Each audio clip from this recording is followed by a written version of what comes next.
Yo, on se retrouve dans cette vidéo pour imprimer de la pierre. Ce filament, il est constitué d'une partie de poudre de pierre et d'une autre d'un liant pour impression. Niveau caillou, ce sera type granit. Si vous voulez en savoir plus sur les données techniques de ce filament, température d'impression, un petit peu de quoi c'est constitué, etc. pour votre machine, n'hésitez pas à vous reporter à la description, j'ai mis toute la fiche technique. Ceci étant dit, on va passer maintenant au changement de la buse. Il faut remplacer la buse en laiton par une en inox.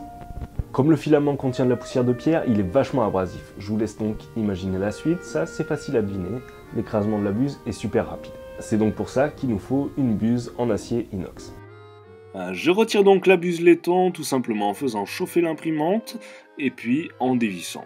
Je mets alors ma buse en inox et un petit coup de clé et puis je peux insérer le filament. Allez, maintenant on est prêt, on va passer à la première impression.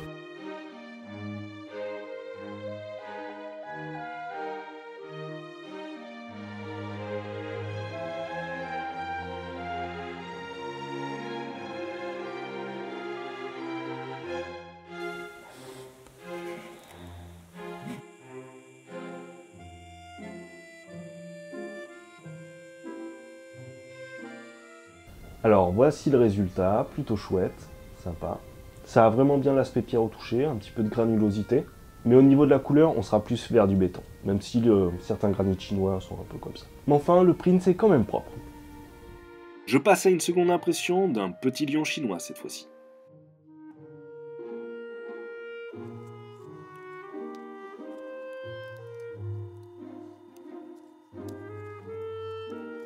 Alors un deuxième petit test, un petit peu plus détaillé cette fois-ci. Je l'ai imprimé avec un taux de remplissage relativement faible, du coup la figurine est relativement fragile. Alors pour faire le bilan, ce type de filament nécessite quand même quelques réglages particuliers, notamment au niveau du flot de l'impression, et puis une vitesse d'impression adaptée. Ça, vous allez le découvrir petit à petit en fonction de votre machine. Comme tous les filaments particuliers ou ceux qu'on utilise pour la première fois, il n'est pas évident de l'utiliser. Je dirais qu'imprimer en masse, en tout cas avec une paroi assez épaisse, va être un petit peu mieux pour l'impression, de manière à ce que celle-ci soit plus solide. Voilà, à peu près le bilan qu'on peut faire. À vous de vous faire votre propre opinion, restez créatifs et à la prochaine. Ciao.